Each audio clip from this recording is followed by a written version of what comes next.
Cambo report ធ្លាប់បានធ្វើបទបង្ហាញច្រើនមកហើយតាក់ទងទៅនឹងផលិតផលដុំផ្ទុកថាមពលថ្មដែលយើងតែងតែហៅថា PowerBank នោះវាចេញមកដោយស៊េរីដូចជា smartphone អញ្ចឹងដែលមានជម្រើសទំហំផ្ទុកថាមពលថ្មខុសៗគ្នាទៅតាមតម្រូវការជាក់ស្ដែងរបស់អ្នកប្រើប្រាស់និងមានម៉ាកសញ្ញាសម្បូរបែបផងដែរនិយាយទៅការចង់បាន PowerBank ណាមួយមកប្រើប្រាស់នោះគឺវាប្រៀបបានដូចជាការជ្រើសរើសទូរស័ព្ទយកមកប្រើអញ្ចឹង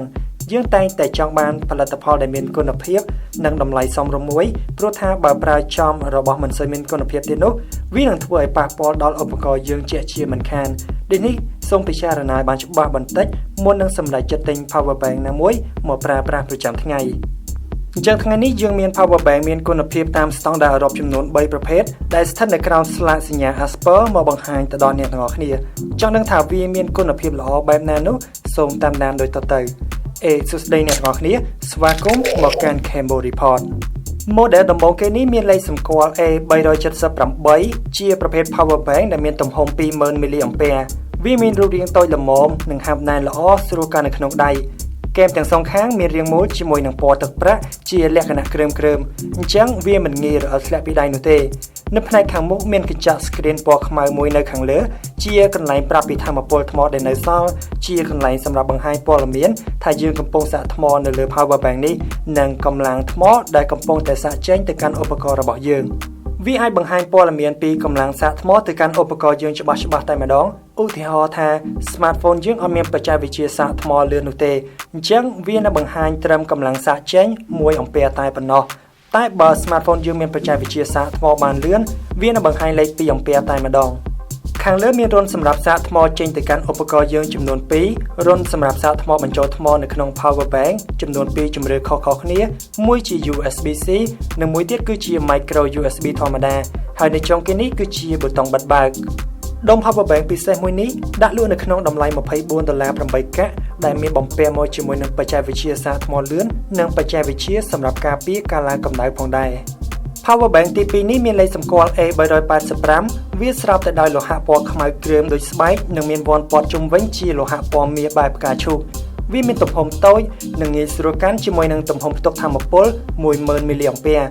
ចំណុចពិសេសរបស់វានេះគឺយើងអាចមានជម្រើសដល់ទៅ3នៅក្នុងការសាកបញ្ចូលថ្ម PowerBank នេះដោយយើងអាចប្រើដោយ Lightning របស់ Apple ក៏បានដោយ USB ប្រភេទ C ក៏បានឬក៏ Micro USB ធម្មតាក៏បានដែរតែវាមានរុនសម្រាប់សាកចូលទៅឧបករណ៍របស់យើងតែមួយប៉ុណ្ណោះអេក្រង់ខាងមុខនេះសម្រាប់បង្ហាញព័ត៌មានភាគរយថ្មដែលនៅសល់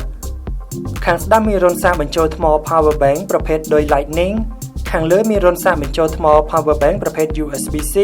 រុនសម្រាប់សាកថ្មចេញទៅឧបករណ៍យើងនិងរុនសម្រាប់សាកបញ្ចូលថ្ម PowerBank ជាប្រភេទ Micro USB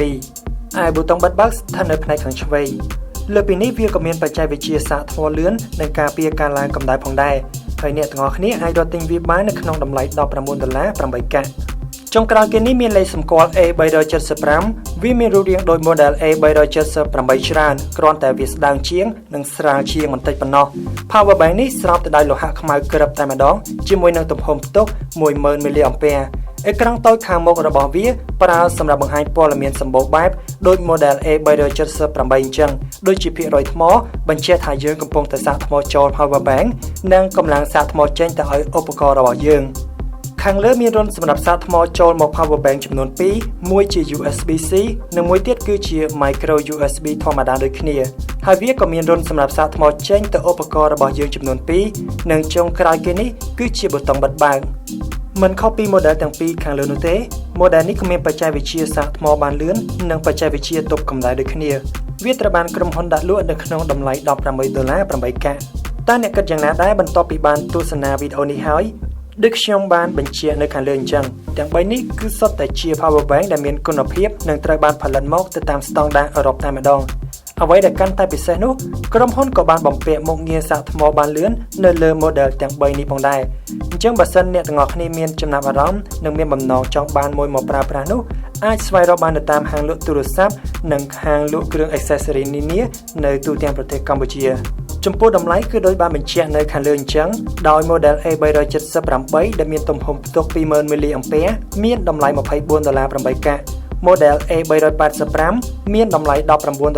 8កាក់និងចុងក្រោយគេគឺ model A375 មានតម្លៃ$18 8កាក់ អរគុណសម្រាប់ការតាមដានទស្សនាវីដេអូមួយនេះហើយយើងនឹងជួបគ្នាម្ដងទៀតនៅវីដេអូក្រោយៗជោគជ័យពីមុខជំនួញជាអ្វីដែលខ្ញុំទទួលបានហើយខ្ញុំកាន់តែទទួលវាបន្ថែមទៀតសម្រាប់ការរស់នៅរបស់គ្រួសារខ្ញុំដែលកាន់តែជោគជ័យ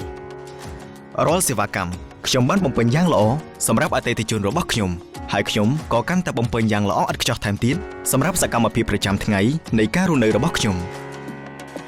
គ្រប់កលៈទេសៈគឺសុទ្ធតែជាសុភមង្គលការរស់នៅដ៏ប្រសើរដែលគ្មានទីបញ្ចប់ចាប់ផ្ដើមទទួលយកការរស់នៅជាមួយភាពជោគជ័យក្នុងវេលាភ្លោះមុតថ្មីរបស់បរិយពេញហួតបរិយពេញហួតធ្វើឲ្យជីវិតលោកអ្នកកាន់តែមានន័យ